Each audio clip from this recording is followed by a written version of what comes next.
So how's your Iron Banner been, Demon? Have you enjoyed your Iron Banner, or have you been destroyed by the Lords of the Banner? Well, I can't believe silly. you didn't even ask me. Destroying. I am the destroyer. I am Gozer the Gozerian. The traveler has come. I destroy everything. Within 3 days, I'd gilded my title. I'd got all the armor pieces for my Titan. I was like, I'm amazing. And yeah. And then that's even before finishing all the challenges.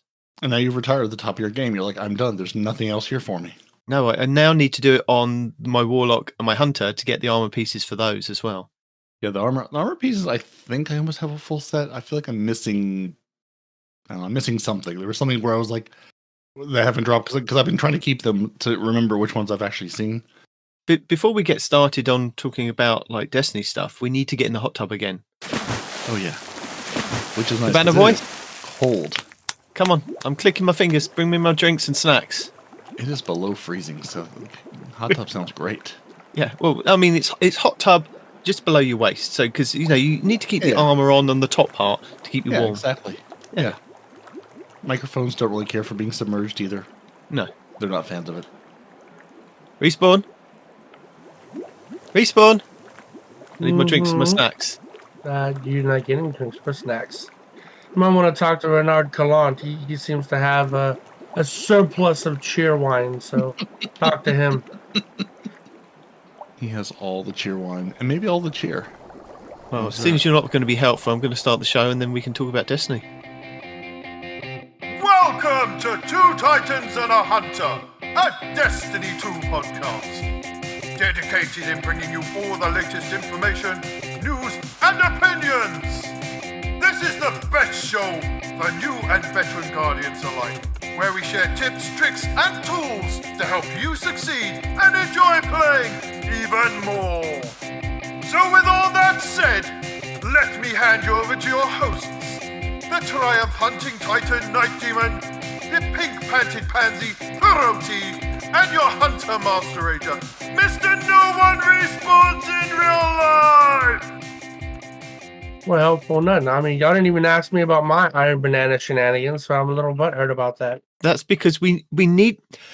The order of the show is that we do the open of the show, unscripted, and then it moves into the titles, and then we come back and we say hello and welcome to the show. And then we talk about Iron Banner. No, I won't talk about it anymore. We haven't got to that point, so you can't not talk about it anymore. You are at that point because y'all started talking about it. The point is there. No, I heard the point. The point has been had. We're mostly talking about dog walking. How's your dog walking experience been? My dogs don't walk; they just kind of pull. They pull me in a wheelchair. They pull the kid on his bike. They pull the wife in general. So you've got chariot dogs. I do. I would say dog sled, but you're way too warm for that. So it's more chariot medieval time or gladiatorial bout style. Yeah, where do you think I got the Titan Ben-Hur build from? Yeah, obviously. Yeah, obviously. Perfect. As a hunter, that makes no sense. What do you mean? Ben-Hur. How does that not make any sense? A hunter, if anyone would ride into battle in style, absolutely. Yeah.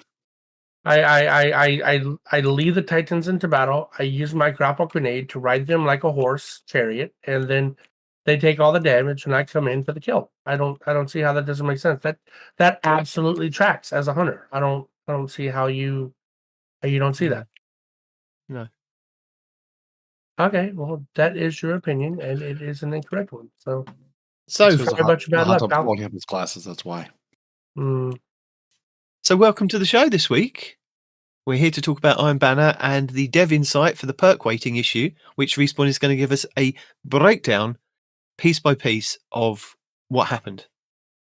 The perk weighting, it's still weighted, 100%. No, it's not. No, it's not weighted.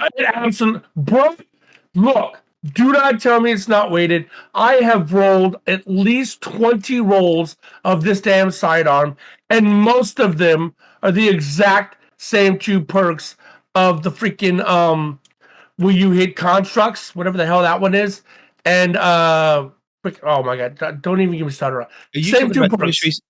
Tinasha's mastery? Yes, I have rolled that thing like 20 freaking times, and I've gotten the same 2 perks on at least 8 of them. Do not tell me it is not weighted. I have yet to see a single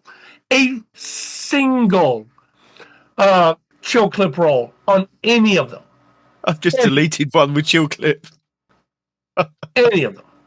I'm not even picky. Loose change kill clip or air trigger kill clip. Either one.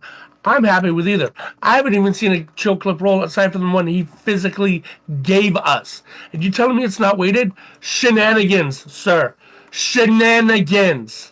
I mean, I'll tell you, the first one that I got from just popping an engram was chill clip and loose change with tactical mag and hard launch. Good for you. I ain't seen a chill clip roll. So it's got blast radius of 30, velocity of 71, range of 28, reload speed of 41, and I've got a reload masterwork. But I'm going to be looking for another chill clip, maybe another loose change. I did hear that there was a little bit better of a roll out there. So the better roll actually would be. It sounds weird. Chill clip and air trigger. Believe it or not. Well, no, I mean I was listening to the Players versus Enemies podcast this week, and they said loose change is a really good perk for it as well. Yeah, but the reason air trigger is a better perk, a loose change will give you 50 reload speed for sure, right? But the reason air trigger is better is because it gives you a ton of reserve ammo, and it gives you plus 30 reload speed, and all you have to do is hop in the air to proc it. You don't have to jump in the air or fly. You just have to hop, and it procs air trigger, and you get plus 30 reload speed. So it's super easy to proc. You get a massive, massive ammo reserve boost, and it's just there. So technically, the reload speed of loose change is going to be better. I'll grant you that. But the overall benefits of air trigger is going to be the better option. Because not only do you get a massive reload boost, but you also get a massive reserve ammo. I think it's like plus 30 or plus 50 to your reserve ammo. It's big. It's a lot of rounds. Not plus 30 rounds, but plus 30 percent or something like that. So you get plus 10 rounds in general to your reserves. Yeah. No, I understand, because I listened to the Players versus Enemies podcast this week, which gave a breakdown of it, and I'll link it in the show notes because it's a really good episode. Because they go over, we were kind of talking about the supers and how they've changed, and keeping a track of all the different kind of roaming supers versus the whatever other supers there are, and the different tiers that they're in. And they were talking about that, and they seem to have got a rough guide of what tier that each super's in, and they kind of talked about the differences of what's kind of actually happened. So it was a really good week this week. And then they went over the weapons for the season, and they mentioned Tinasha's mastery, but they also mentioned that air trigger, it gives you the passive reload and the magazine size, but then they were also then comparing it to impulse amplifier, because they said that also increases the projectile speed. It also gives you that 35% increase to projectile velocity, 20% reload speed, and a 0.85 times reloaded during multiplier. And because you're hitting, getting critical hits with the chill clip and procking that also works. So they were saying that maybe that might be better than air trigger. But honestly, who's getting critical hits with a rocket sidearm? Isn't that just kills? Not really, because here's the thing, right? Because it's a rocket, right? First of all, right? Second of all, actually, no, you don't. You don't really need to get. It takes to get to the enemy, even if you aim for the head, the travel time, because it's not hit scan, right? It is a projectile. So by the time you get to the enemy, no. Before you start going down that thing, it's not critical hits. It's just impulse amplifier. It massively increases projectile velocity and increases reload speed. There's no kind of catch to it. It's just always active. That you said because you're getting critical hits. I was getting mixed up with one of the other ones in Enlightened Action. I think maybe it was. Okay, I see. I Enlightened Action is critical hits. Yeah, one of them that I thought that had that you had to get critical hits, but no. Okay. But yeah, I got a good god roll with my PVE god roll.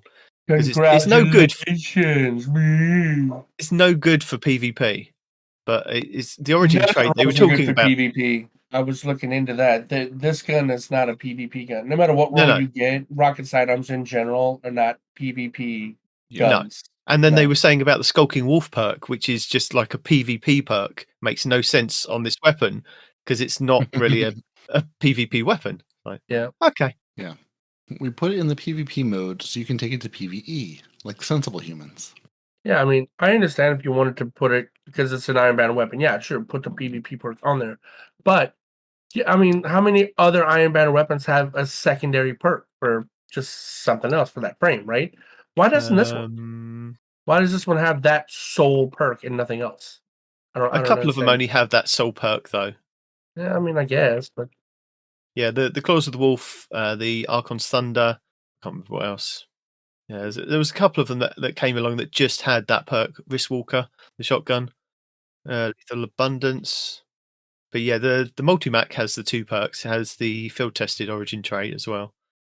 But I learned about 4 things from this Iron Banner, and I'm going to go over them for you just now. people suck, PvP sucks, and the rolls are Oh. definitely weighted.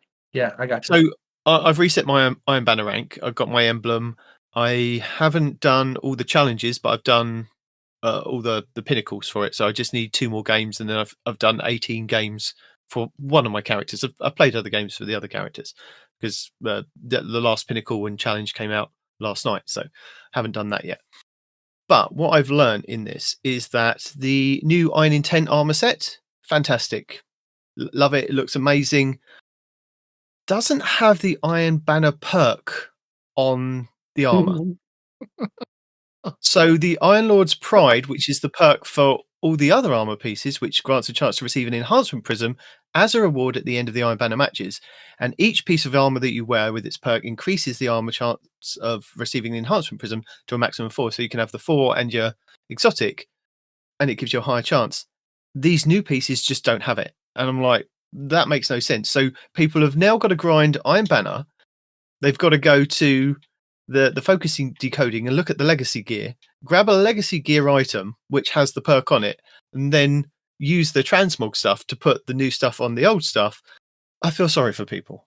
I also got a question on our Ultimate Banner guide on YouTube, going over, looking at the focus decoding, because it only has the boots, the gauntlets, the chest, and the helmet. Why doesn't it have the class item? And the class item is a random drop whilst you're kind of playing.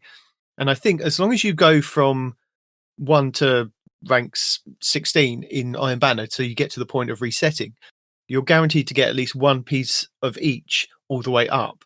Because I had to get to, I think it was rank 16 to get the helmet. The helmet was the last thing to drop for my Titan. And I don't think there's any kind of order to it, because my Hunter, I think, got the chest piece first, whereas my Titan got the boots first. So I think between 1 and 16, it just kind of randomly gives you those ones and the class item, and then the helmet is kind of the last one on the thing. So yeah.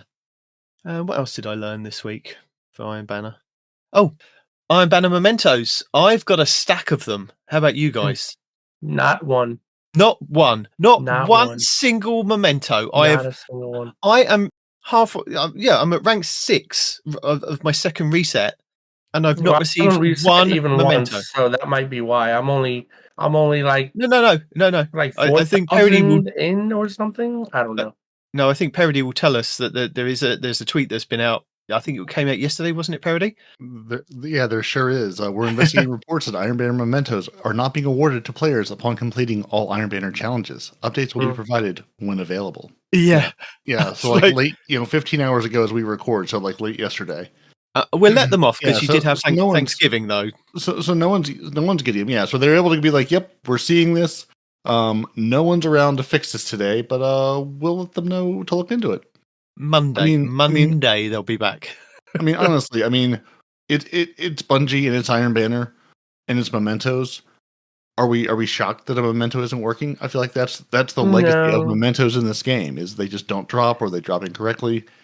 And is there a way to see them other than looking at a slot? Other than like looking at an armor piece where you should be able to slot one in, like it, because that's half of my problem is going. I don't know if I've gotten one because I'm sure not like looking that hard at the post Yeah. game screen. And yeah, like I know I can look at a slot to say, hey, what colors can I put in this slot? But it would be sort of nice if I could see somewhere, give me a little memento basket like you give me the engram basket that says, hey, here's all the engrams you have with all the different things. Give me one for memento so I know how many of these do I have. Have I actually seen one drop? I have no idea because usually I wait for the end of the event and go, okay, well, I've played enough of this. I certainly should have gotten some. And then I have none, and then I'm confused. And I go, well, did I do something wrong? Yes, Or, you did. You played They the used game. to have them in your inventory. You used to be able to see them in the inventory, and then they Right. took them out of the inventory and said, look, if you've got a crafted gun that you can put memento in, if you hover over the empty memento slot, it will show you what you've got. And then if you look on each one, it will tell you, oh, you've got 3 Nightfalls or you've got 3 Gambit. And that's all you've got because that's all you play. So, yeah, and that I sort of liked. I mean, while I appreciate them taking things out of my inventory, that's one thing I would sort of like to see. Just do I have any of these? And also if I have as many as I can hold, if I've got the 3, that tells me, hey, you can go spend one because now you've got room for more. You've maxed it out. Go spend one, then you have a chance to earn another one to spend on something else later. I don't know, just a little nitpick. I do feel that they could merge the consumables and the modifications tab in your inventory, because the consumable one is the one that kind of gets filled up with all the different things, and then the modifications used to be all your like mods that you used to have for your armor or your weapons. I mean, the only thing that goes in there now is the sweaty confetti. I've got like 32 of those, and then I've got resilience deprecated armor mods and super mods that I'm just holding on to just because there's like 4 spaces out of 50. There's nothing else there. Yeah. There's nothing. I mean, really, yeah. The only thing I have there is like some sweaty confetti, and then I've got some. When you buy like or get one of the universal ornaments, Yeah. like those show up there until you unlock it, but then you unlock it and it disappears again. So yeah, I was like, there's this whole page that I just never look at because there's no reason to, except when it flashes, going, oh hey, by the way, there's a thing here for you. You should open this box and get this thing. Also, I mean, they've got that engram again. tracker, haven't they, as well? You could maybe put it on the bottom of the engram tracker, like exactly. hover over it and it goes, oh, this is how many of those that you've got. Yeah, I've got my basket for engrams. Just give me a basket for mementos. Or put it in the same thing. I'm not picky. I mean, it's not like they're adverse to putting 2 things of the same thing in the game. I mean, we go and speak to Crow over here. We go and talk to Crow over there. We have a holo projector over there that's the Crow as well. It's like, you're not adverse to kind of doubling up on things, just information maybe.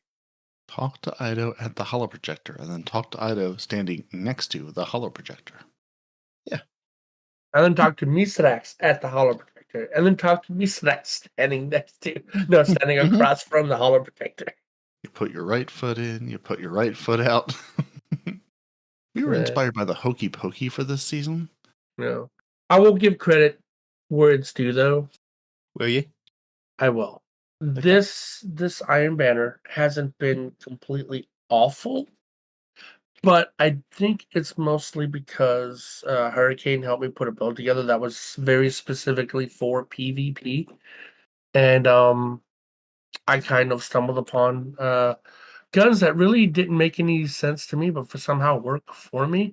Obviously, the Claws of the Wolf is going to do a lot of work with Headseeker. That's just the nature of that gun and that perk, right?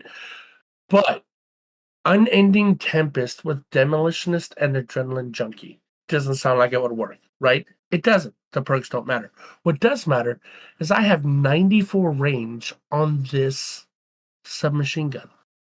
And it is sticking people from ranges that I was like, wow, that is hitting him from this far. That's kind of nutty, right?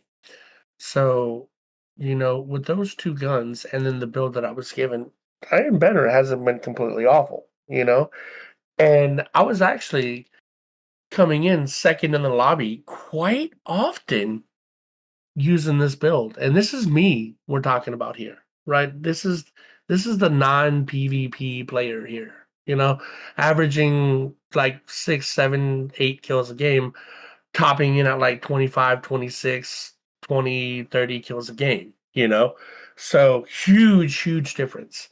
In saying that, Perks are definitely still weighted. I don't care what Nitedemon says. He works for Bungie. He's just trying to show for them. And the Sweat Lords are just out in force. It is just crazy how they come out. And just like, I came into so many lobbies where I was the only hunter in a team full of Titans. Just like, damn, what is going on with I'm Titans? convinced the rest of the Titans must be playing on PC at this point. I mean, they must. There must be something going on PC Titans or something. Maybe it's got to do with the submachine gun exotic and the submachine gun builds, or I don't know, right? I saw a bunch of videos out with gun-based Titan builds, which I assume would probably be better for PC. I don't know. But I came across so many full Titan teams where I'm the only hunter, and I could just hear the resentment in the lobby, like, hunter. Yeah, I I feel like I've been seeing mostly hunters with some Titans and warlocks sprinkled in for flavor. you think? I have been seeing a lot of Nova bombs. A lot of Nova bombs. Which, I mean, I can't blame people, because that's what I'd be doing if I was on a warlock at this point. Because you're like, I need to wipe out the entire room and the room's children. Yeah, Nova bomb. Nova bomb fixes everything. Yeah. But man, I've got an issue with purple grapes at this point, because they trigger something in me. You think you're safe, and all of a sudden there's a Nova bomb. You hear it and you're like, I could run, but why? Did Just you? just No, just you accept didn't what's see it. going to happen. I was playing with HurriKane Project, right? And a warlock threw a Nova bomb. I triple jumped over the Nova bomb, and it blew up HurriKane behind me, and I ran away. He goes, "Did you just jump over that Nova bomb?" I was like, "I sure as hell did." He goes, "It didn't save me though." I'm like, "Jump higher." That's funny. Yeah, He was playing on it too. I don't know how he got hit by it, and I didn't. But yeah, it was very graceful. He just bloop, bloop, bloop, right over the Nova bomb. It didn't even try to come after me. It just went right under me. Tagged him directly. he said something that Nova bomb's mother it did not care for. It did not. It had him singled out very particularly. I don't know what he did to that man, but it wanted blood, and it got it.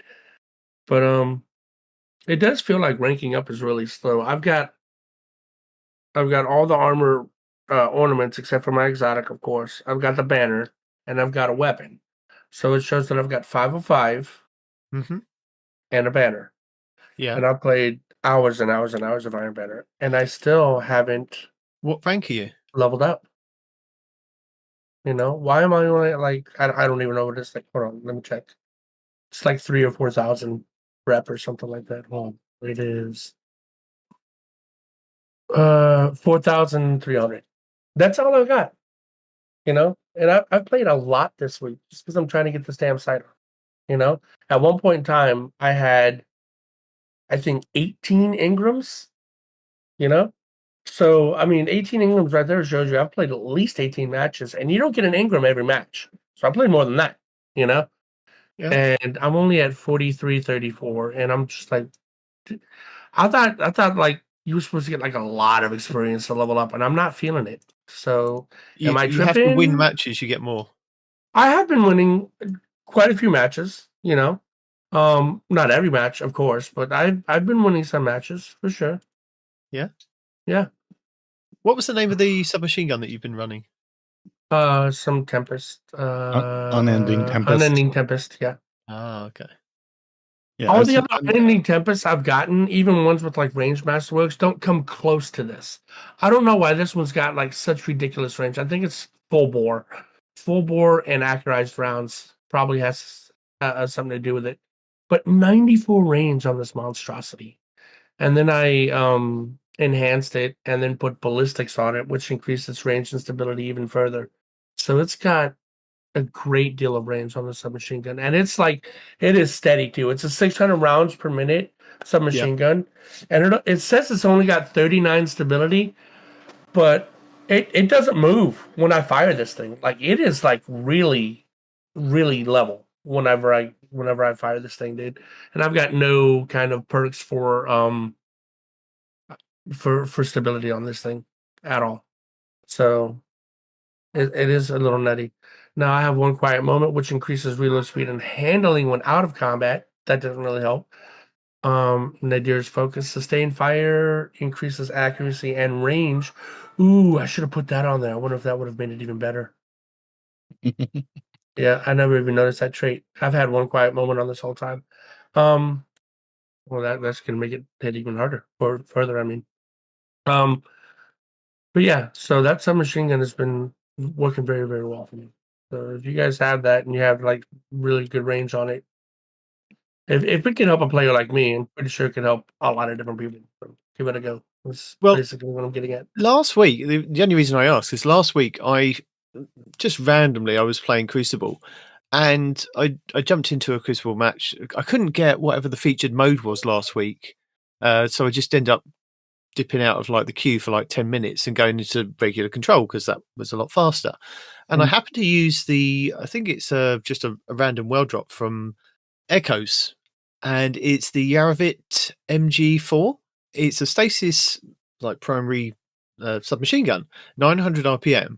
It's got 15 impact and like yeah, and it's so stable though, and it's really good. And the one that I had, or the one that I've still got, has Zen Moment and rewind rounds on there with ricochet rounds, and the range is only 34, but the stability was 64.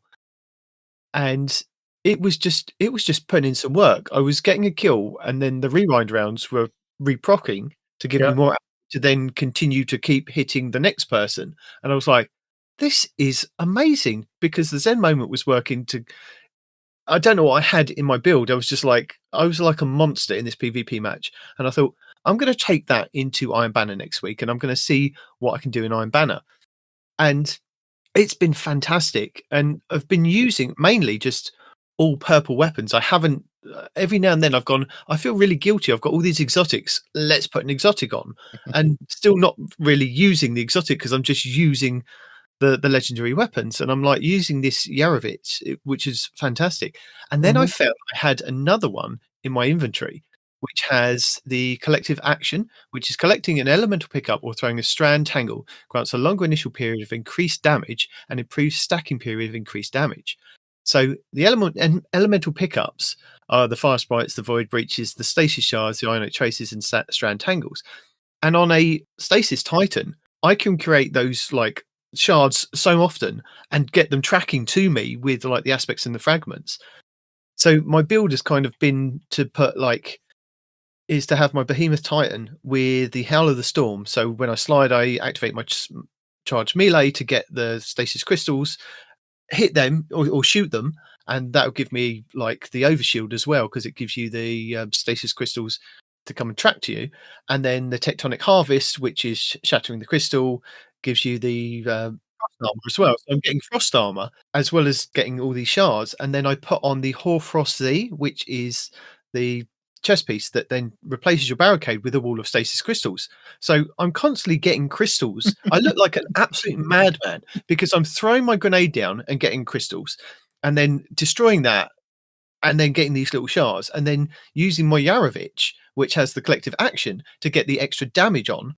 And then also with that, it's also got Encore. So the final blows grant a stacking stability, range, and accuracy bonus to the weapon, and precision final blows grant more stacks. So I'm getting stacks on stacks on stacks on stacks, like Respawn always likes to say, with this weapon. And I'm like, so basically, this you're just is like, amazing. I'm gonna build a house and live in it. Yeah. That sounds like the build you're running. I'm gonna build a house. I'm gonna live in it. It's gonna be very cold. Here, you need somebody for that bruise? Just walk up to this wall. It'll be fine. Nothing's gonna happen. No Titan's gonna slide through it and kill you. It'll be okay. And I did at one point. I thought when you threw down like a grenade or something, and you had the stasis crystals, if you had like the behemoth or just like a stasis subclass on, if you stand near them, you get damage reduction. But I think that's actually been taken off, because I had a look on the internet for which fragment did that, and it sounds like it was something like Whisper of Shards or something like that, or Whisper of Fissures, one of the ones that I'm running, and it doesn't have it as a secondary thing, which it's like, oh, I'm sure. Yeah, they probably removed it at some point. I've lost track of all the stasis changes they've made. Yeah. They're probably like, this is not a great idea because we can do exactly this and build an entire house. And they're like, that's a lot of house. That's entirely too much stasis. But I'm telling you though, this Yarovit is fantastic. Just you need to look at it because it's got I've got one. I've got one that's got rewind with Zen Moment, and it's also got Hammer Forge, which gives it more range, and it's also got a Masterwork for range. And I currently have a range of 47 and a stability of 42, which obviously is going to get better with Zen Moment. So I've got a good one of those. You know, I haven't tried it because it's a 900. But yeah, I'll give it a go. No, honestly, it's fantastic. It's only got a magazine of like 35, so at 900 rounds a minute, I'm gonna go through that like immediately. You are, but you've got the rewind rounds on there. True, that is true. I guess it helps. You can take down at least 2 guardians really quickly, especially with Zen Moment and that rewind rounds. That's my favorite one to use. Although I have been using the collective action one. I'm like, oh, I now need to have a look at other possibilities of. I don't necessarily want like a headstone one on there, but I'm like, if I get it to drop, I'll have a look at it because I'm like, maybe I'll get one with dynamic sway and I've got rewind moment. headstone and yeah. So I mean, are you really getting accurate shots with submachine gun? Yeah, accurate enough. Yeah. And the Yarovit's a lightweight frame too, so you're moving quicker. I was looking up to see if the Unending Tempest, which is also a stasis submachine gun, was the same same frame as the Yarovit. No, I had to look at that because I was like, maybe I'll try that out because I have got one that's got dynamic sway and the collective action. I don't think you need a dynamic sway, honestly. I know, but what I'm very thinking is if I have that on, I'd like to try it. Yeah, the Unending Tempest is the precision frame, so the recoil patterns are more vertically predictable. So you're getting some more stability and also just a little more predictable recoil, but just by using it. Yeah. Whereas I've been killed by both of those a whole lot.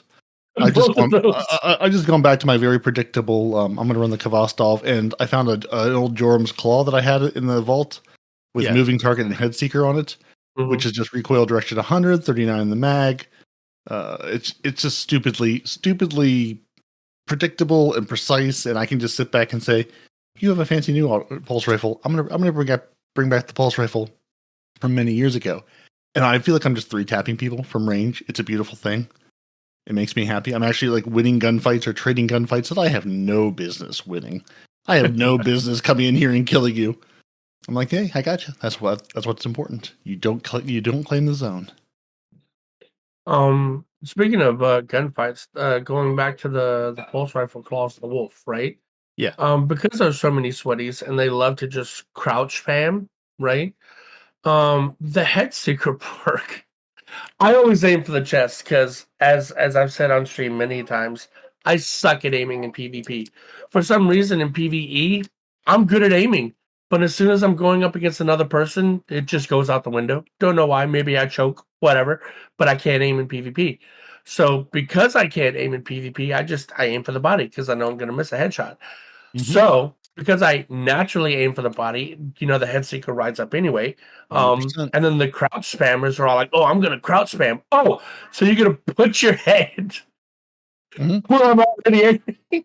Okay, that's fine too. Welcome to like my first 4 years playing PvP with the bygones with Headseeker on it. That was my entire game plan. I'm like, I'm gonna shoot for the chest, let Headseeker do its thing, or just let the gun naturally ride up and get headshots. Yeah, I'm not good enough to land those headshots every time. But if you're gonna put my head where I'm shooting, I mean, thanks. It really feels like the old Simpsons clip of I'm gonna kick, and if you get in my way, that's your fault. Well, I'm just gonna punch, and if you get in my way, that's your fault. Like that's what we're doing in PvP now. I'm just gonna shoot. If your head gets in my way, that was on you, bud. Yeah. Oh man, I did notice like in some of the games I was playing, even with some of the sweaties, they've stopped the crouch spam because like they realize that head seeker is a thing, and a lot of these pulse rifles are meaning head seeker, and they're like, you know what? Maybe this isn't the greatest idea, but like the first few days of Iron Banner, they were everywhere. The last couple of days I've been playing, not so much. There's still sweaties in there, but they're just not crouch spamming the way that they were before. I think because they realize that there's so many head seeker rolls in the game right now that they're actually just kind of screwing themselves over, you know. Yeah, So I don't understand. I mean, I guess maybe if you're like have a hand cannon or trying to land headshots, crouch spamming seems useful. I watch these guys crouch spamming. I'm like, I don't know what your plan is. I'm continuing to land shots on you with this auto rifle, but sure, hop up and down like a bunny. well, Maybe it's it'll make you because feel they're good used to about playing yourself. other sweaties that are Yeah, aiming for the head. So when they crouch, they're just missing their shots entirely, right? But yeah, people like us that suck, that are aiming for the chest, we're still landing shots. We might not be landing crits, but when you crouch, now you're giving us the crits that we otherwise would not have had because we're bad at the game. So thank you. yeah. I'm like, you're making my job easier. I appreciate it. Also, the number of times I've been able to thrust her backwards from someone trying to chase me down with a shotgun and getting out of their range, only to finish them off before they can get to me. Just Mhm. makes me happy every single time. I'm gonna rush Yep. you with the shotgun. I'm gonna be over here now. So just keep running at me. Just come on, just run right over here. It'll be fine. I'm gonna slide shotgun you. No, you're not. I'm gonna put these bullets in your face. And that's another reason I've actually started to really like this submachine gun, because that's what HurriKane was telling me. He goes, "Oh, I have a submachine gun for the shotgunners." I'm like, I don't see the math there. The shotgun's gonna one shot you. The submachine gun is not gonna one shot the shotgunners. He goes, "Yeah, but if they miss or if they're charging at you, it's gonna delete them before they get to you." I was Mm-hmm. like, all right, that tracks. So since I swapped to that, whenever I see somebody charging towards me, I just swap to that bad boy. And sure enough, they are long dead before they get to me, unless they have a chaperone, which will kill me from the last match. Right. So Yeah, exactly. Like yeah, if you're running a chaperone, your entire plan is I'm going to hit you with a shotgun from next week. So yeah. good job. God, the range on that thing is crazy to this day.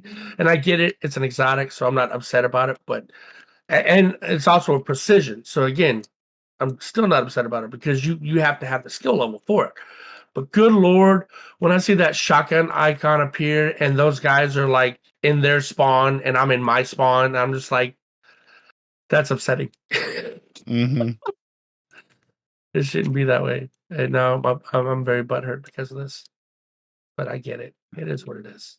Anyway, but yeah, no, I mean, Astacross was even complaining about how bad it was, the PvP thing. Yeah, but he's I was gonna like, complain because of how good a player he is and who he's then being paired up with.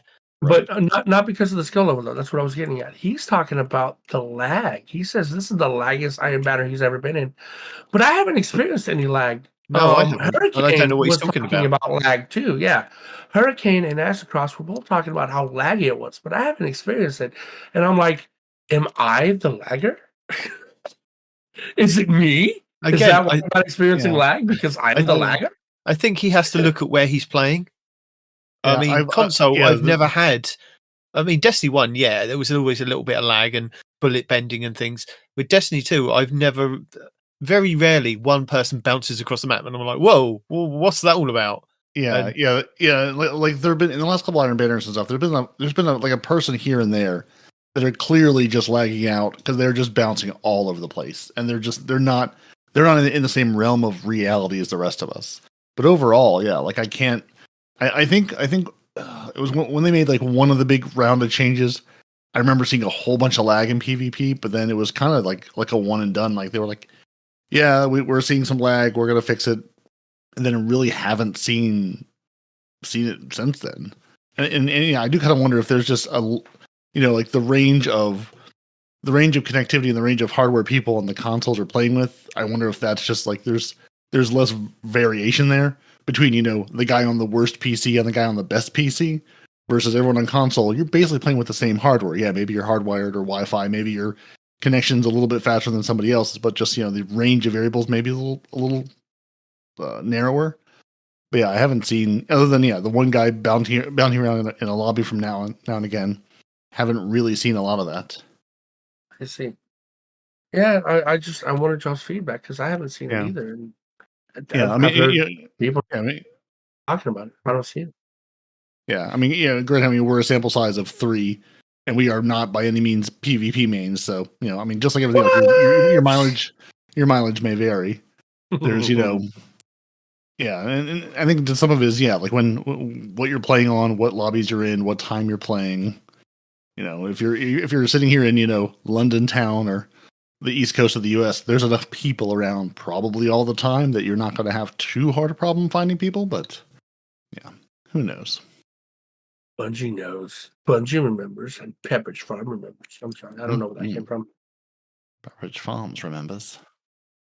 So, anything else of noteworthiness besides PvP shenaniganizing? No, because that's what I've kind of done. I mean, I did catch up with my Prison of Elders. I did a prison run, and then I did the contest, which is the next part of it. I still haven't seen the cutscene at the end because I've done all the minor field work for Ido. I think I did the major. I can't remember now, but I need to go back to the prison. It says, but my first run through with the contest, which is the harder one, I match made up with 2 other people, and we got through it, and I got all the treasures at the end. I was like, this is amazing. And then I was listening to other people, and they're like, yeah, that's really hard. And I'm like, is it really? I got okay. 3 treasures plus the mid. How many can you get maxed? 11. 11.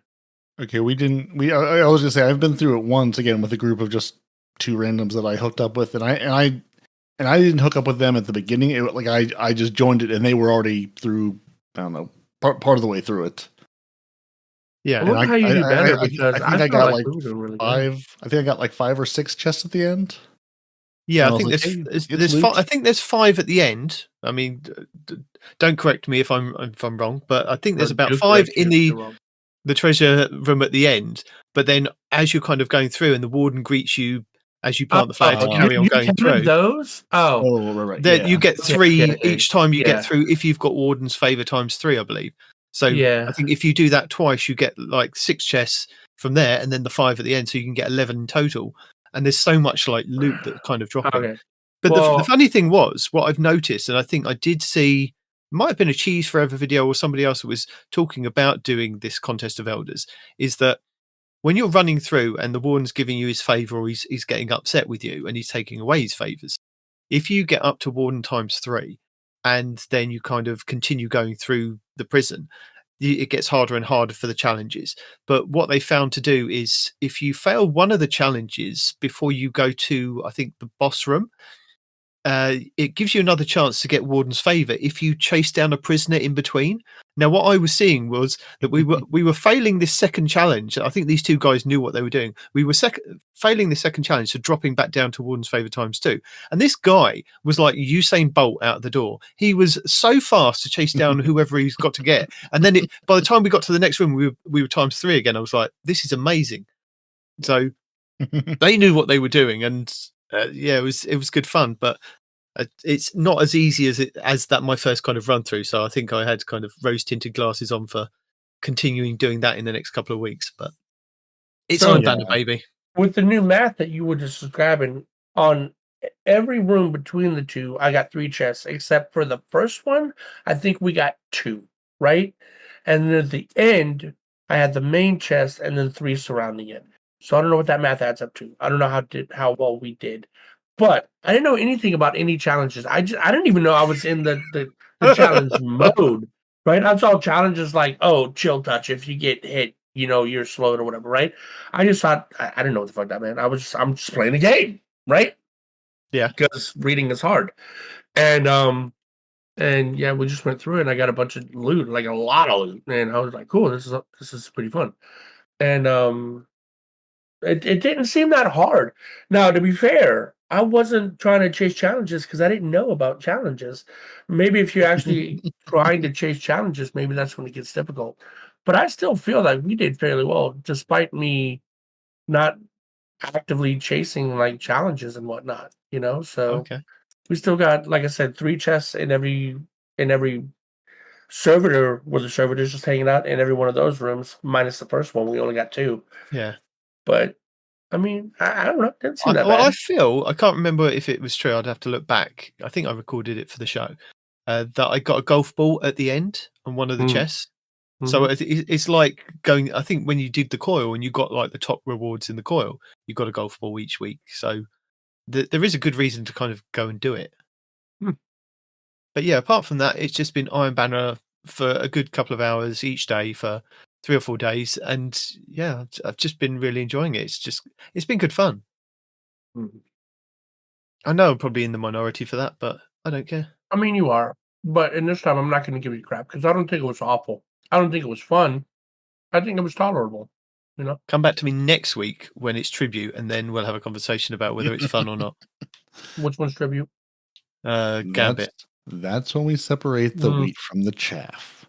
And we see all those 13 dredgens running around going, I don't know what you losers are complaining about. This is easy. Mm. This is very understandable.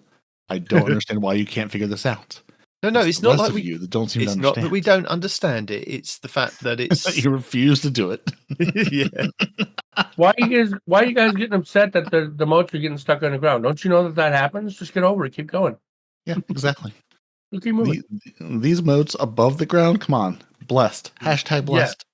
For real. Stop We're whining. just asking you to pick up modes that you can actually see. They don't sink into the swamp. Because have they fixed that? No.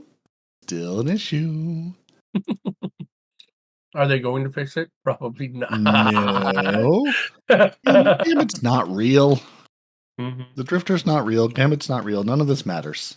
The Mm. game is made up and the points do not matter. True. Well, all those statements are true.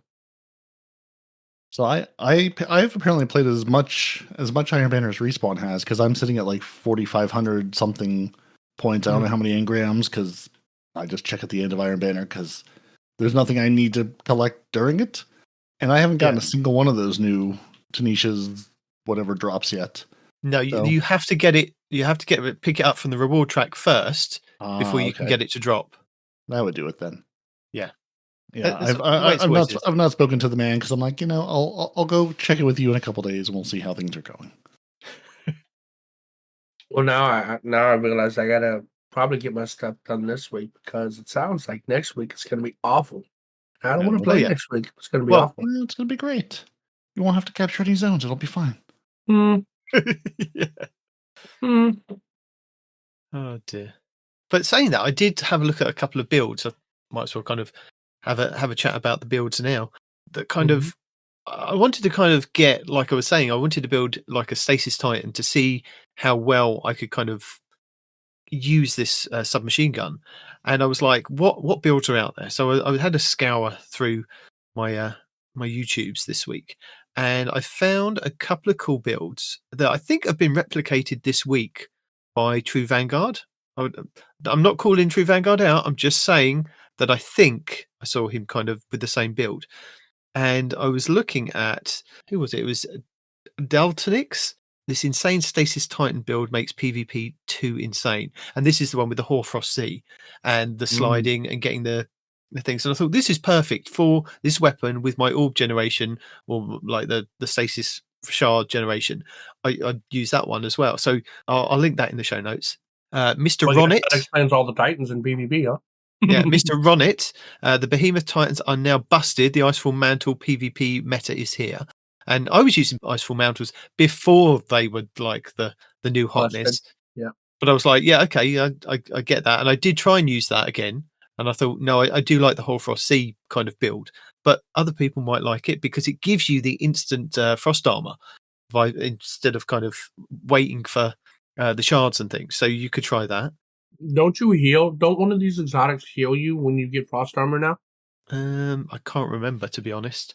One of your exotics or one of the Titan things this season heal you when you get frost armor this season, and it's broken as hell. Icefall Mantles, while you have Stasis Super equipped, your rapid Stasis Final Blows grant Frost Armor. Oh yeah, you heal a small amount whenever you gain Frost Armor. There it is. Replaces the class ability with a burst of Stasis energy that freezes nearby combatants, slows nearby opponents. Yeah. So, as I said, I was using that one, but I like the Hoarfrost Sea and creating my own Stasis Crystals and things. The other one that I looked at was the this Titan exotic build makes you invincible, and it's another Icefall Mantle build by It's Dave TV, and this was another one for PvP, but it was a kind of slightly different to Mr. Ronit. And then I watched Mr. Armageddon, Be My Iron Daddy was the title of it, and I was like, but this had PvP builds for all three classes. Although I did skip to the Titan one, which was called Clap Them Cheeks, which he references as a separate video. So I'll watch that one as well. But that one was really interesting. That one is using the prismatic subclass and putting the insurmountable skull fort on and getting your barricade that has the lash that comes out, because you can do that on prismatic, and then having the thunderclap punch. So you stand behind your barricade, you put your barricade up, you strand somebody up, and then you charge up your punch, and by the time they've kind of got back down, you can punch through your barricade and one shot kill them. And with the insurmountable skull fort, it then gives you your melee back immediately. And he was just running amok in PvP. So I'll link that one in the show notes as well, because that was pretty cool. That was a build I used when Prismatic first came out, and I didn't have any other Titan thing to use. And because Consecration was the last thing that you unlocked, and Thunderclap was the first. So that was the build that I used when I was unlocking Prismatic on my Titan when Prismatic first came out. And it's fun, and it gives you like a ton of resistances too. Like you're very hard to kill, as well as just getting your melee back all the time. It's pretty fun as a Titan. Let me preface that. I did watch the Chief Forever video this week that says the new sidearm, the Tinasha's Mastery, grants Devour, and the way that you can kind of set it up that it'll give you Devour as well. Really cool. And then the True Vanguard video goes over the roles for the Tinasha's Mastery. I'll throw that in the show notes. I know we're not kind of at the end of the show, but I just thought I'd kind of throw those in because that's what I've been looking at. It's the holiday season. Everything goes more off the rails than usual. We'll give you all the information. You don't want orders coming at you. It'll just all be there. Well, if we're going off of PvP builds, this is not a video, right? But if you want to clip this and kind of put it out there for people, because this is what I was given, right? And it's really helped a really bad player like me do well in PvP, right? And I don't know where if anywhere that HurriKane came up with this. This is what I got from one of our Discord people, HurriKane Project, right? And the build is a Prismatic Hunter PvP build. Okay? Now, he uses the tether. I don't, because I found that for my playstyle in PvP, especially with us having to do zone captures, right? Everybody being on a zone. I found that the Silence of Squall super is far better of a super in at least in this week than the tether is, right? So I went with Silence of Squall as my super, and then the jump is your choice. I go with triple jump. Snare bomb, because even after the nerfs, apparently Snare bomb is really good. It stops them from jumping away, from double jumping, from using some of their abilities, causes a little bit of blind. So yeah, it's still pretty good. On top of that, the Dusk Field Grenade. It obviously slows, does a little bit of damage, things like that. It stops their retreat. It's a zoning tool as well. I found that if you throw the snare bomb on one side and the grenade on the other, they don't know what to do. They're like, oh, what I do? And you just pick a side and you just can trounce them at that point, because they're either being slowed on one side or blinded on the other. So I usually go the side on the Dustfield Grenade to push them into the snare bomb side. Works out pretty well most of the time. Ascension, when you jump in the air, when airborne, consume your class ability energy to summon Arc Staff, propelling yourself upward and creating a burst of energy around you that amplifies and jolts targets. So that's another form of damage in PvP, where you can jolt them and damage them, while also amplifying yourself and your teammates to give y'all more running speed for PvP. That was helpful in many ways. Winter Shroud for slowing enemies during a dodge if you don't want to use it for the Ascension. Fast Out of Mending, Grenade Final Blows cure you. You're rarely ever going to get a Grenade Final Blow, but it's just there just in case. And it increases the strength of the effect, so your grenade hits slightly harder. Fast Out of Defiance. Finishers create a detonation, and this is just for the recovery. All right, so Fast Out of Defiance just for the +10 recovery. Then we have Facet of Ruin for +10 mobility. It also increases the size and damage of the burst when you shatter a stasis crystal or a frozen target, and increases the area of effect of solar ignition. So you can freeze people sometimes if you dodge and then toss a nade, or toss a nade and then dodge. You can freeze, so this has come into play a couple of times. Facet of Blessing, melee final blows start health regen, while Transcendent, melee final blows start health regen for you and nearby allies. I have started health regen on using this in PvP, so that helps. Facet of Awakening, rapidly defeating targets with lighter darkness damage or super final blows regenerates generates elemental pickups of the matching damage type. I don't think that works in PvP, but it does give you +10 resil. Yeah. And then Facet of Protection, while surrounded by combatants, you're more resilient to incoming damage.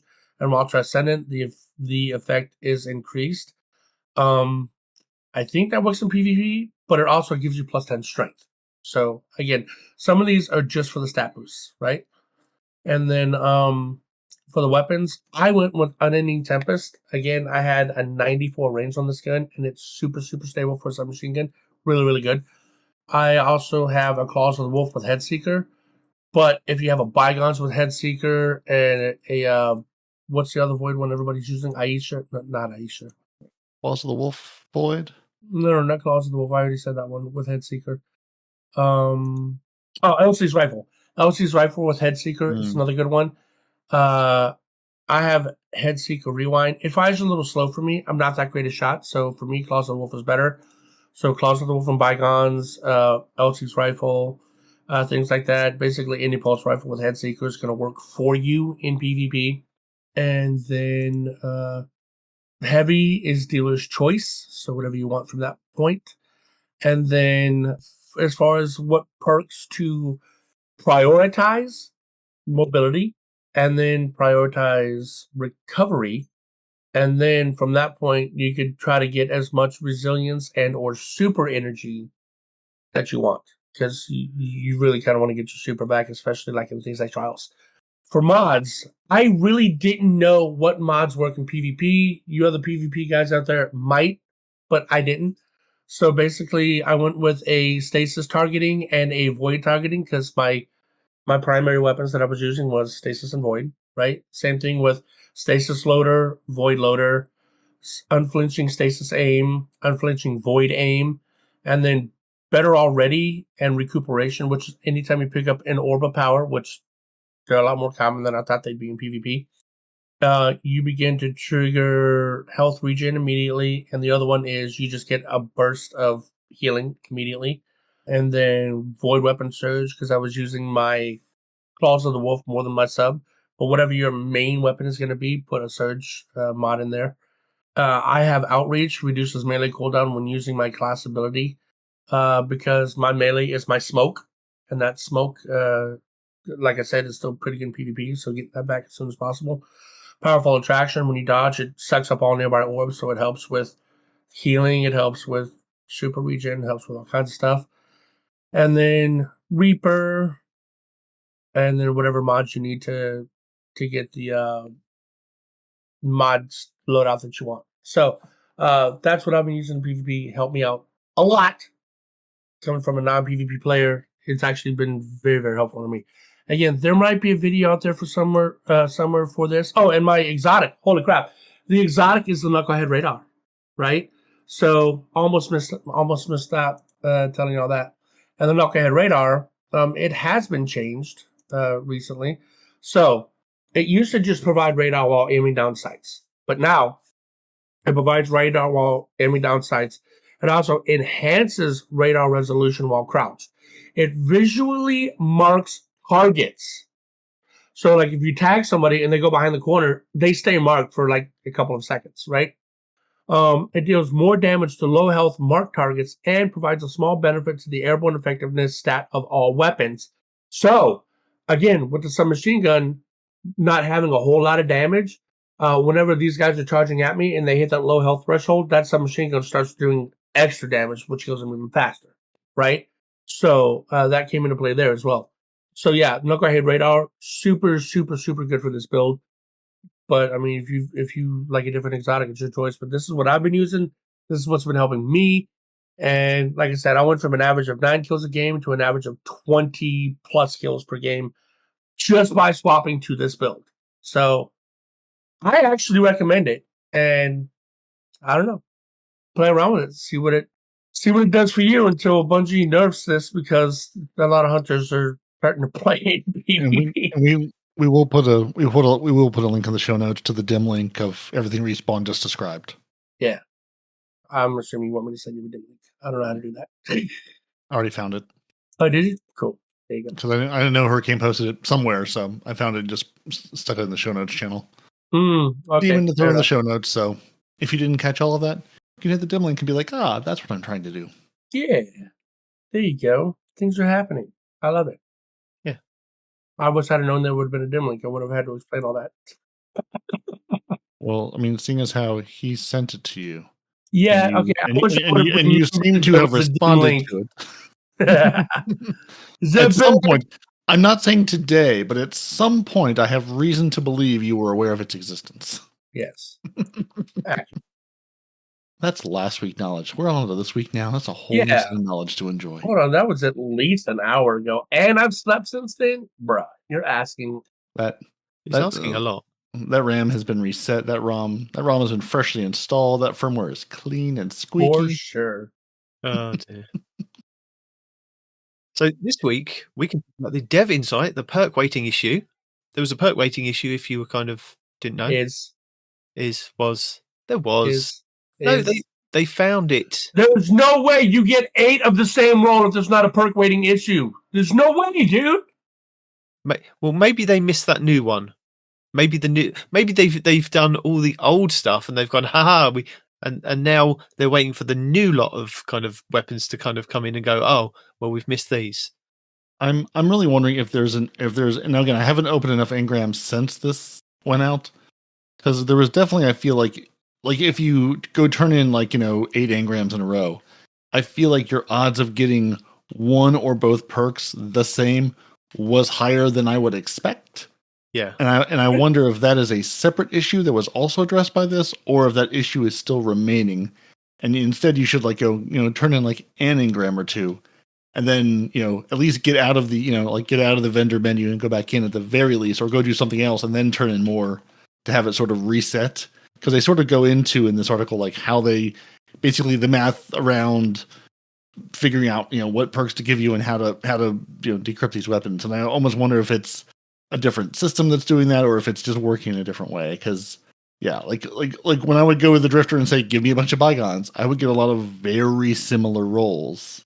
Even if what you're saying is accurate, though, I've only been decrypting 1 or 2 at a time, because Glimmer's been my gate at the point. So I decrypt 1 or 2 at a time. I got to go back, find more Glimmer, come back, decrypt 1 or 2 more at a time.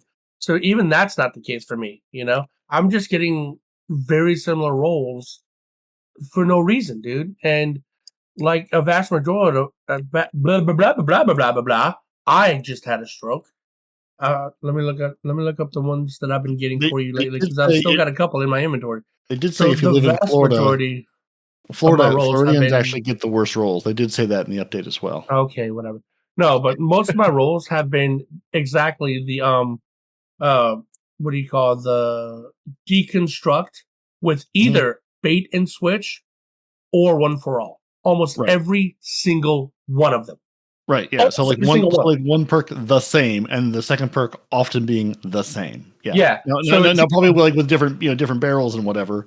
But the perks, I would say the 2 perks that most people are looking at and caring about more are exactly the same. Because that's been my experience. I'm sure the other 2 slots, the first and second slot, I'm sure are different, but I don't really look at those because I don't really care as much. It's the 2 things that I'm like, what is this going to do for me?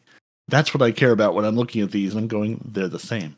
I already have 6 of these. I didn't want this combination to begin with. I don't care what barrel and mag it has or whatever, if it's perks I don't want on it. Yeah, I'm looking through right now, and all of them have either loose change or deconstruct, and the other ones have, and the other column either has one for all or bait and switch. Oh, there's a couple with Adagio. Adagio's thrown in there too, once or twice. But did you retrieve these after the perk went live? I mean, I'm sorry, after the change went live. Yeah, because that should have been Another important thing to consider. Was it after Tuesday? Then yes, because that's when I started playing Banner. Was after Tuesday. I don't know when this change went live, but I've been doing this since Iron Banner came out. I think I started dunking modes on Thursday. Actually, was the first time I dunked a mode. Yeah, I didn't play Tuesday or Wednesday. So the perk waiting issue, I think, was resolved the other week when Telesto took the game down. If you remember rightly, that's when they did that as well. Because then they gave us the guns at the gunsmith as well. So yeah, it should have been fixed by then. But there could be outliers. Even back then, and it's not just me. Other YouTubers have said themselves. Bungie never said that they fixed it back then. They said that they're giving us weapons to address the waiting issue, but they never said they fixed it. No, even back then. That's what the that's what the weapons were for. Yeah, because they fixed it now. Yeah, the weapons were to say sorry that this has been an ongoing issue since they believe. I think it was back as far as Forsaken, but they can't kind of pinpoint it because I mean we won't go through the full article, but in the article they detail the fact that they've looked at all these different weapons going so far back, but they can't pinpoint exactly when it started and how it started.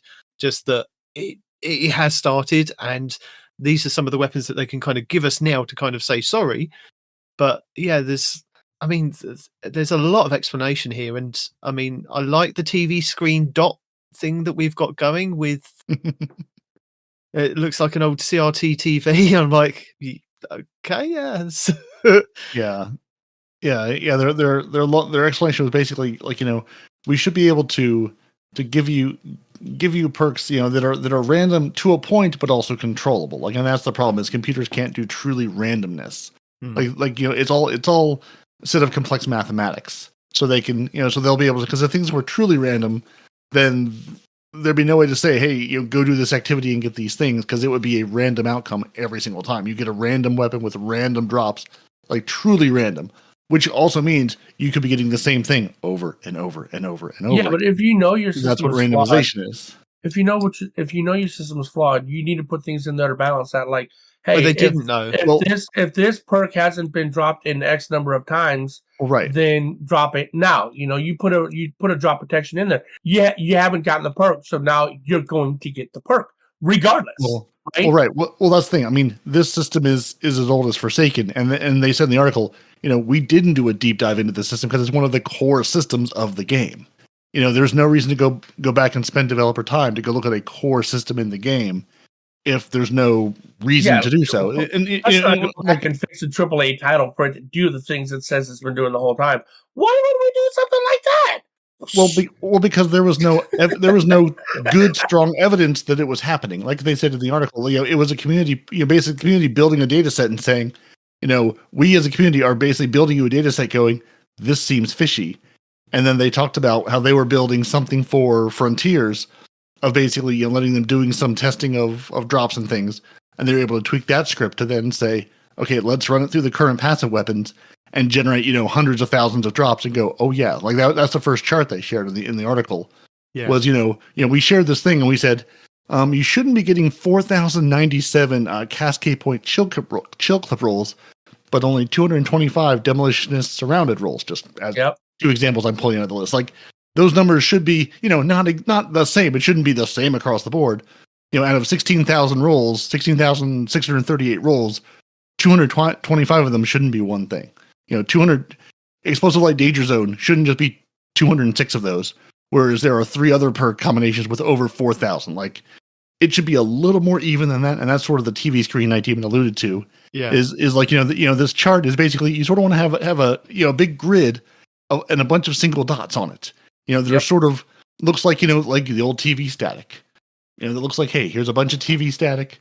It should look exactly like here's a bunch of things right on charts. Yeah, but then they said, hey, we looked at this and said we have sort of we've got some hay bales in a field over here. We have a nicely tilled field in the middle. We've got some clumps of grass where someone didn't do a great job mowing. Like, this is not what we would expect to see out of a randomish selection of drops. Yeah. And they're like, and that was the problem. Respawn, you were around for the original Whisper of the Worm mission. Do you remember that? I do. I keep wanting to say IO? Nessus, but I don't think it's Nessus. I wanted to say It was Nessus IO, too, wasn't but- it? You were with Ashamir. Yeah, the Vex yeah. Slammer. Yeah, Right, yeah. so we had to go to IO and we had to do that exotic mission. And it would only pop up when that Cabal public event would work. Yep, Do you remember that? So I do. apparently, Ben Thompson was one of their tenured engineers, recognized the issue immediately, that it was the same kind of issue, this like perk waiting issue, as that exotic mission going wrong. Do you remember that? People were waiting for hours and hours and hours, and it Yep. just wasn't showing up. There was no rotation for it. And people were like saying, oh, we're not getting in. And Bungie were like, yeah, we're seeing on our end that it's happening or something should be happening. And everyone was like, no. Something somewhere is happening. Clearly, you guys are the problem. Apparently, it was the same, well, a very similar issue with this perk waiting to what actually happened with that. And it looks like they missed out a few hashtags and numbers, or they had to add a few to kind of make it more kind of like randomized and better distributed for the perks. And it was, they do bring that up in the article, that it was a very similar kind of thing to that. And Ben apparently recognized it and sorted it out for us. So Yeah. So since none of us are really programmers, and at least 2/3 of us have heard the terms like salting and hashing, but probably I at least have a very tenuous understanding of what that means. And Respawn, I'm guessing you're sort of on the same level of like kind of understand it, but not thoroughly. Would you guys like the explain salting and hashing like I'm 5, or explain it like I'm 5 to a gamer? Why not both? Why are you limiting me? Well, because one has colorful drawings and sparkles, and one has loot boxes. Give me the pictures. Okay, colorful drawings and sparkles. It is okay. So this is the AI version of explain this to me like I'm 5. Because again, I don't have a good understanding, and neither do the three of us. And you could read the article and get all the technical. If you want to get all the technical explanation, we sort of given it to you in brief. So basically, hashing is the magic drawing machine. So imagine you have a special machine where you put your favorite drawing into the machine, and it turns your drawing into a secret pattern of dots. No one can see what the original drawing was, but the machine always makes the same dot pattern from the same drawing. So Nitedemon takes his beautiful wall of Looney Tunes characters, puts it in the machine, and he gets weird dots back. Every time he puts that same drawing in, same picture of dots. And that means the machine can take that same picture of dots and go back to his original picture. So hashing is that magic machine. It takes something like a password or a drawing, makes a special pattern out of it that's different every time, but the machine can always recognize it. So basically, it's a way to encrypt something, to say, I don't want to put my secret picture here. I want to put something that looks like gibberish, but the machine says, hey, I can take this gibberish, make it back into my secret picture. Now, salting is when you add sparkles to your drawing, because Nitedemon, we all love sparkles. Why would you not want to use sparkles? So you have your secret dot pattern. You've taken your drawing, you've gotten your secret dot pattern. Now you want to make it even more special. But before you put your drawing into the magic machine, let's add some colorful sparkles to it. These sparkles are also different every time you add them. You dump some glitter on your paper, whoops, now you've got sparkles all over the place. That's basically salting. It's adding these sparkles. It mixes a little extra something like a secret ingredient to your original thing before turning it into the special dot pattern. This way, even if 2 drawings are the same, their secret dot patterns will look different because of the sparkles. So Nitedemon can take his same drawing, and his same drawing that he spilled some glitter on, put them into the machine, and the machine can give him back that same drawing every time. But basically, the secret dot pattern in the machine will be different. So it'll look like 2 different things if you were able to get into that machine and see his drawing. You get 2 different dot patterns, but now one of them you can turn back in and one you can't. So putting this all together, when you add your sparkles, which is the salting, it makes every drawing unique. And using the magic machine is the hashing, making it the secret dot pattern. That way, your drawings stay safe and nobody can guess what the original drawing looked like. So, in the example, you have your drawing of a sun, your salting is adding some glitter to your sun drawing. In the hashing, you put the glittery sun into the magic machine, makes it a bunch of dots. If your friend has the same sun drawing, their glitter might be different, so their dot pattern will also be different. And this helps keep each drawing secure and safe, just like how games and computers keep things safe and fair. So that's your explain it like I'm 5 explanation of salting and hashing. It's basically Bungie needs to be able to say, here is the role we want to give you. Now we're going to take that role, put it into the magic machine. It becomes a bunch of 1s and 0s. They need to be able to say, for this combination ones and zeros, you're going to get this rollback. So they need to have, like they talk about a seed, saying, hey, we take a number, we do a whole bunch of math to it, we add the glitter, we put it in the special machine, it gives us a different number back. They have a way to get back to that original roll of that weapon, so they're able to say, here's what you should have. And basically that's what they were saying with all the issue is they weren't doing that properly. They were basically using sort of the same seed and doing the same math, but getting, and weighting things incorrectly. So you were getting sort of a lot more of sun drawings and a lot fewer cloud drawings. So now, hopefully after this patch, you should get both sun and cloud drawings in about equal measure. And they have another image here in the article showing, hey, we did the same, I think, 99,990 rolls of the VS Chill inhibitor. And instead of having 400 rolls of something and 4,000 rolls of something, they're all, about the same, like, 2,900 to 2,700. So they're much more evenly weighted. So I don't know if that helped anyone or if everyone's just as confused. Just think computers are hard. Just use your magic sparkle fingers and go, computers are hard. Lots of ones and zeros. They'll figure it out. It's one of those, what do you call it, magic eye? Where if you throw your eyes out of focus, a picture's going to pop out kind of thing. Yes. Is my picture the god roll that I've been trying to farm this whole time from PvP that's been shooting me in the... Never mind. Yeah. Yes. Yeah. It needs to be, because so far it ain't. That may have made things clear. People may be even more confused. And most people may be going, I don't care what any of those words were you just said. Just tell me that if I play the activity, I'm going to get the roll. I'm at least going to have a shot at getting the roll that I want versus next to no chance of getting the roll that I want. I would love to tell you that.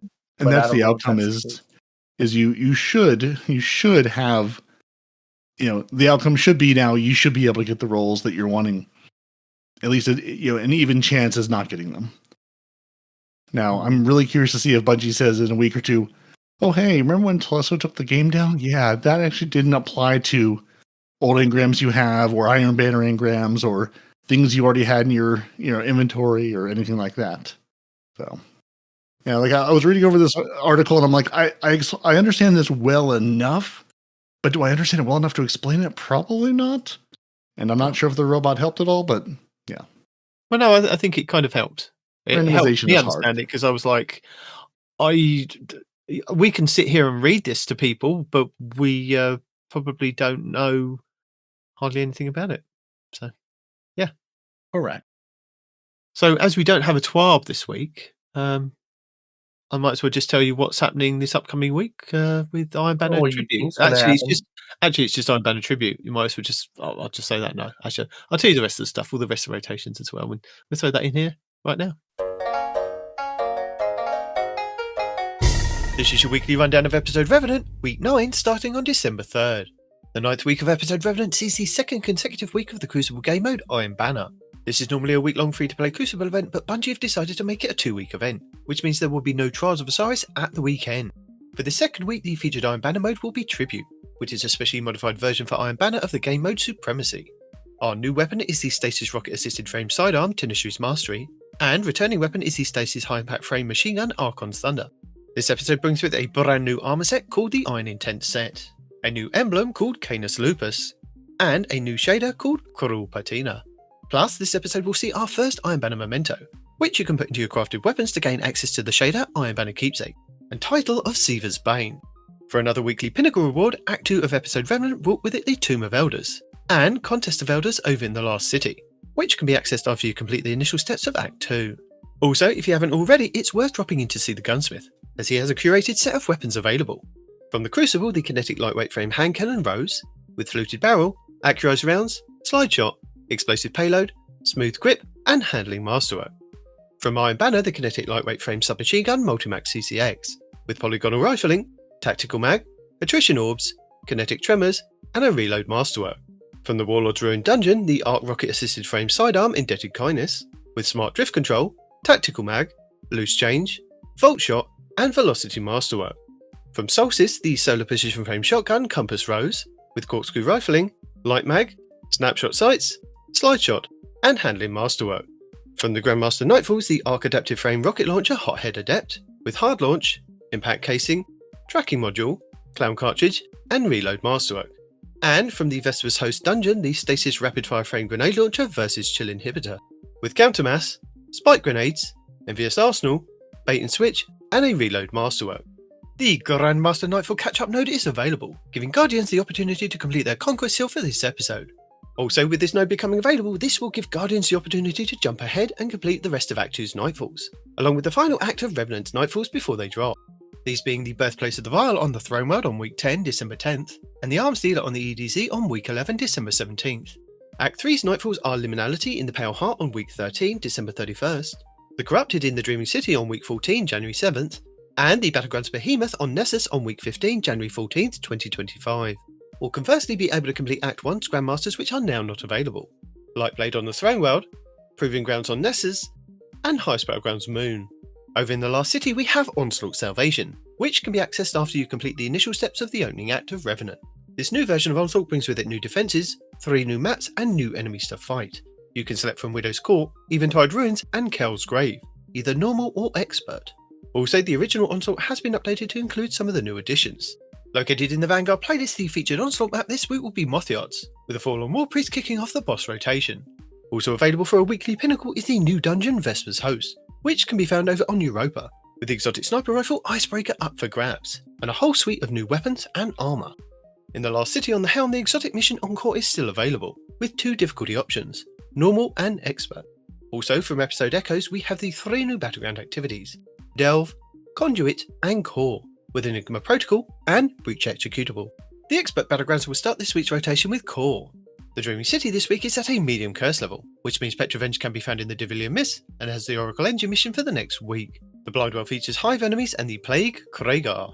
The Ascendant Chant will be the Shattered Ruins over in the Spine of Keris. On the Moon, the weekly story mission is a mysterious disturbance. The Drove Guardian is located in the Anchor of Light, while the Wandering Nightmare is the Nightmare of Jax, Claws of Zevarath at the Hellmouth. Nightmare hunts Crota, Despair, Fogoth, Fear, and Ghoul, Rage. The Altars of Sorrow start this week's rotation with the Nightmare of Zydron and the Heretic Rocket Launcher. On Europa this week, Phylax the Warrior will be the Empire Hunt, Asterian's Abyss will be the Eclipse Zone, and the Exo Challenge will be Agility. Dares of Eternity expert difficulty rounds are Fallen, Hive, and Zydron. The Scatterhorn armor set and the Wild Hunt armor set will be available in Dares of Eternity with Weapon Set 1. Arsenic Bite 4B, Blasper 2, Corsair's Wrath, Deafening Whisper, Dire Promise, Enigma's Draw, Escape Velocity, Giant 7 Rifle, Friction Fire, Royal Chase, True Prophecy, and Timeline's Vertex. The Witch Queen weekly story mission is The Ghost, Altar of Reflections Catalyst, and Altar of Reflections Pact. The Wellspring activity will start the week on Defense, with Void Sniper, Father Sin, and Zurich Scorn Raider as the boss. The Lightfall weekly mission is Breakneck, the Partition mission will be Ordnance, and the Vex incursion will be Umshire Park. In the Pale Heart, the exotic mission Dual Destiny is still available for teams of 2 Guardians, where you can farm the mission to earn as many new prismatic exotic class items as you like. The Final Shakes cooperative focus campaign mission this week will be Iconoclasm. The 12 Guardian Match-Made Excision mission is also available next to the race for a weekly pinnacle, with the Grandmaster version granting the Ergo Sum Catalyst and an Ascendant Shard. The Salvation Jade raid challenge this week is the 4th encounter, Verity, called Varigeometry. The Root of Nightmares raid challenge this week is the 1st encounter, Cataclysm, called Illuminated Torment. The Kingsville raid challenge this week is the 1st encounter, Totems, called The Grass is Always Greener. The Vault of Glass challenge this week is the 2nd encounter, Oracles, called The Only Oracle for You. The Deepstone Crypt challenge this week is the 4th encounter, Tanix, called The Core 4. And the Garden of Salvation challenge this week is the 2nd encounter, Spire Defense, called A Link to the Chain. Featured Pinnacle Raid 1 will be Val the Disciple over on the Throne World, and featured Pinnacle Raid 2 will be The Last Wish over on the Dreaming City, with all challenges available for all encounters, with the exotic Pulse Rifle Collective Obligation being farmable from the final boss in Val, and the exotic Fusion Rifle 1000 Voices from The Last Wish. Featured Pinnacle Dungeon 1 will be the Shattered Throne over on the Dreaming City, and featured Pinnacle Dungeon 2 will be Duality over on the Derelict Leviathan on the Moon. The exotic mission rotator will be Operation Seraph Shield, with the Revision Zero exotic Pulse Rifle being the main reward, the Season of the Seraph weapon set, and Ikelos weapon set, with the Warmind's Avatar armor set. The exotic missions, the Whisper and 0 Hour will also be available in the Legends tab. This week's challenges are Resurrection 3, Most Dangerous Prey, Growing Power, Calibrate Close Range, Rolling Energy, Flourish of Power, and 1 Classified Challenge. Lost Sectors Tuesday Sepultura on the Throne World, Wednesday Metamorphosis on the Throne World, Thursday K1 Revelations on the Moon, Friday Beardround Wishes on the Dreaming City, Saturday Chamber of Starlight on the Dreaming City, Sunday, the Quarry on the EDZ, and Monday, Excavation Site 12 on the EDZ. Our 9th featured Nightfall will see us face off against Peroty on Modular Mind in the newly reprised Inverted Spire over on Nessus, with the Undercurrent Grenade Launcher as the featured adept weapon. The 6v6 playlist will be Iron Banner Tribute. Mayhem should be in the Party Relentless playlist, Countdown in the 3v3 playlist, and no Trials of Osiris at the weekend. This week should also see bonus Crucible rewards available all week long. Still available is the Destiny 10th Anniversary in-game celebration event, and don't forget to keep an eye on Zer this Friday at Reset to see if he's offering another chance to grab a random rolled exotic class item for 41 strange coins. And that's it for the 9th week of the Final Shape episode of Revenant. Now, place your bets now. How much of this information will be correct come Tuesday? Well, you say this, right? As I keep saying, each week I keep a track of all the different modes and all the kind of different game modes. I've now kind of, we seem to have settled into a rotation for our 3v3 playlist, because we've now thrown in there that 3v3 Rift that we were talking about at the beginning of the season. That's so now exactly we've got what they want you to believe. Yeah, we've got Elimination, 3v3 Rift, Survival, Countdown, and then Showdown, and then it goes back to Elimination, 3v3 Rift. And it's been like that. There's no problem with that. Class Clash has stopped all of a sudden. We know there's no trials when there's an Iron Banner, so that's pretty kind of straightforward. But what's interesting for the next couple of weeks is that they threw a Clash in this week. We haven't had Clash for quite some time in the 6v6 playlist, and I thought, oh, I don't see that kind of coming back until maybe a couple of weeks. No, they threw it in this week that we're currently in. So I thought it was going to be Momentum Control, but it's not. So I've moved where I thought Clash was to be Momentum Control, because next week in our challenges, it says Mayhem. Now, normally I'd like to say that normally when the challenges say get kills in Mayhem, it's Mayhem. But it may not be Mayhem. It's absolutely Control. Get kills in Mayhem, but it's Control. No. What I'm saying is that it says that get kills in Mayhem, but it may be a different game mode next week. It's Control, for sure. Doesn't help. Well, no, it can't be Control. It's King of the Hill. It can be Scorch, Supremacy, Relic, Clash, Rift, Momentum Control. Yeah, so I don't think we're going to have a double Supremacy, so that rules that out. We had Clash this week. We had Relic the previous week. We had Scorched about 4 weeks ago. So at this point, do we believe that this is an automatic system that is putting these rotations into the game, or is this someone literally like loading up a text file of, hey, what should be in the game this week, and we just sort of get whatever it gives us? Because I really feel like this is someone manually each week going, here's what we're going to load into the game for the week. And, we're just going to kind of roll with it.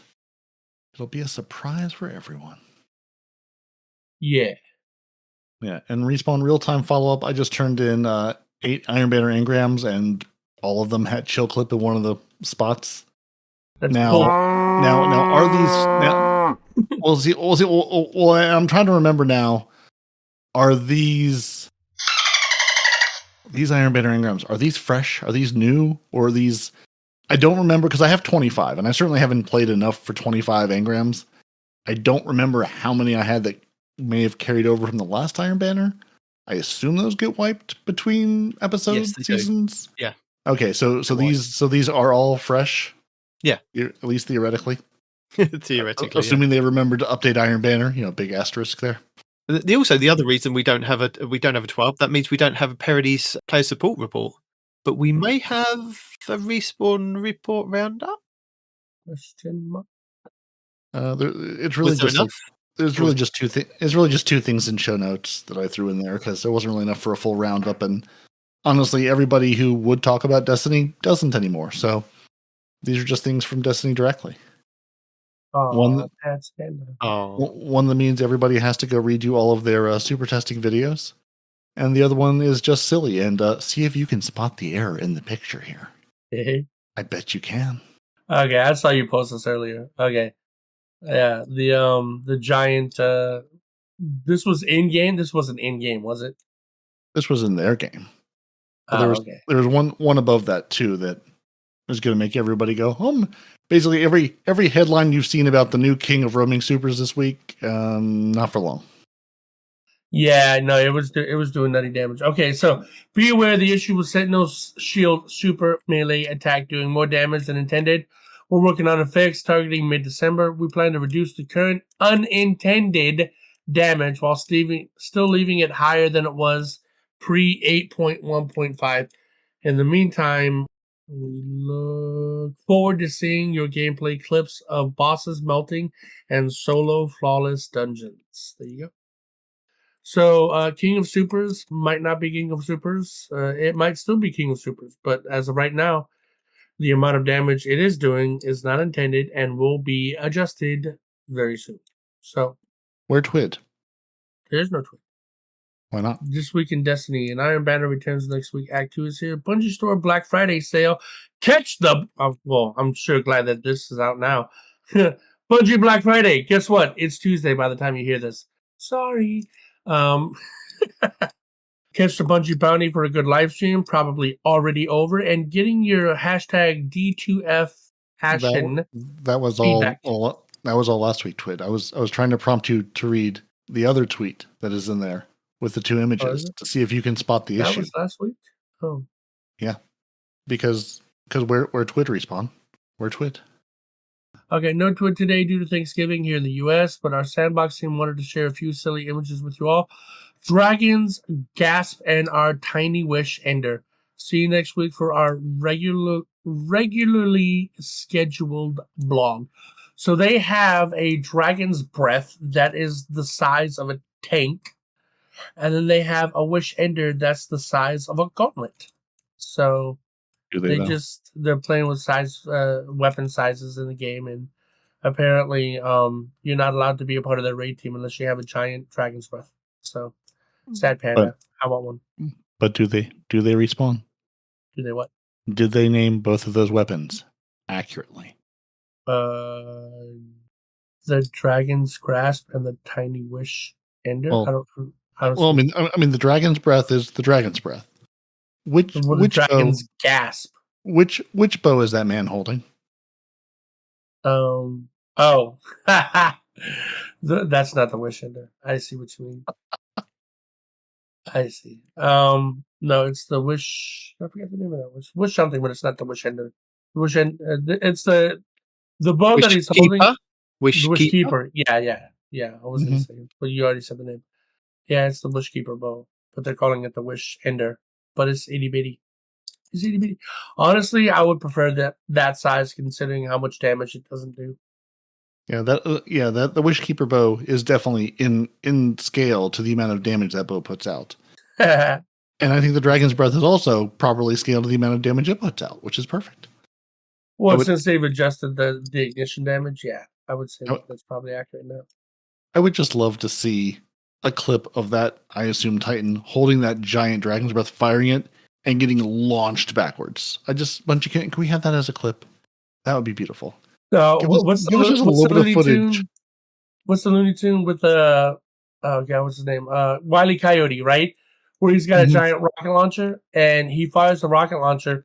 The tube and the coyote gets launched backwards, but the rocket stays in place and just falls to the ground and then detonates.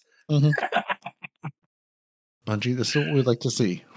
This is your Christmas gift to us to make up for the I don't know, to make up for anything, everything, all the things. Yeah, just give us some clips of people firing these gigantic weapons. Give us an Iron Banner match of people running and using either hilariously large or small weapons. Doesn't have to be Iron Banner, just PvP at all. Just a ridiculous PvP match of people using wildly outsized weapons. Too big, too small, both. I don't care. I'm not picky. Just, that would be a lovely present. It would be fun. Everybody would enjoy it. We don't ask for much around here.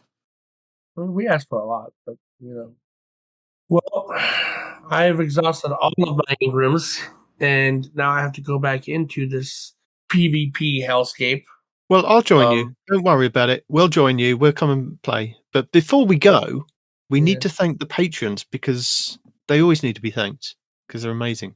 Does that include Renard Colomb? We've already done it, so, Probably. Yeah. I mean, I should probably thank all of our patrons who have gone to patreon.com/TTH and said, we want to drink all the cheer wine with you. And you know who you can't threaten with a good cheer wine? Zep Orbit and K4. You know who's the cheeriest dancers of them all? The Outer Dance Troupe of the Scarlet KM, Dedicated Wham 64, and cheer wine enthusiast Renard Calant. our grenade throwers of Golden God 1562, Merch Lover Noble, Basically Salt, Fire Squad 1688, and Coderson 105, and of course, the Day One Raid team of Dimwee, Gravy Jeff, and PP Pipe. We appreciate all of our patrons, and they appreciate us, and again, we're just here to be appreciated and to appreciate you all. And Respawn, however, is not going to appreciate the Iron Banner. But I am going to say thank you for joining us. Your Titans are Peroty and Nitedemon. Your Hunter is no one respawns in real life. You should go to YouTube where you can find this show. You can find all the videos that are made. If you're going, what's Iron Banner? What are these modes? How do I do this? There's an in-depth video that tells you all the things about it. There's even a video that'll tell you, to the best of our ability, what's going to happen come Tuesday of next week. Is it right? Is it wrong? Leave a comment and tell us one way or the other. Nitedemon enjoys being told that he's wrong because Bungie can't figure out their own rotations. You could also email the show, twotitansandahunter@hotmail.com. Find this show wherever you get your podcasts. And really, I know I've said it a couple times, but you really should be following us on YouTube for every new episode, weekly update video, live streams. And if you're going, Respawn talked about that role, or didn't you guys mention that website? twotitansandahunter.com. All the show notes are there. Ways to find the show are there. I would just start there. Start there if you're looking for information. It has all of it. And if you want to join the Outer Dance Troupe, threaten us with a good time, or harass Respawn with cheerwine pictures, patreon.com/TTH. Looking for more casual encounter, maybe a little less cheerwine, coffee.com/twotitansandahunter. And if you want to see the live version of this show that has gone off the rails for at least 100 episodes, twitch.tv/no one responds in real life. And when you want to see when the proper British gentleman streams, twitch.tv/twotitansandahunter. Go there, hit the button, subscribe. You'll know when things happen. And then you'll be just a little bit happier for it. And with that, gents, good luck on your rolls. May your rolls be truly random, and may you get the perks you're looking for. Until next week, tell the people goodbye. Deuces. Goodbye.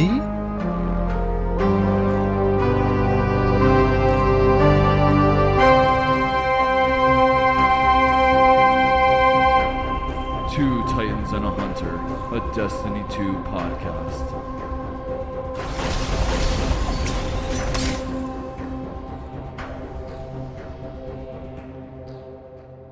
So use it while you got it. Use it while you got it. Ah, ah, ah, ah.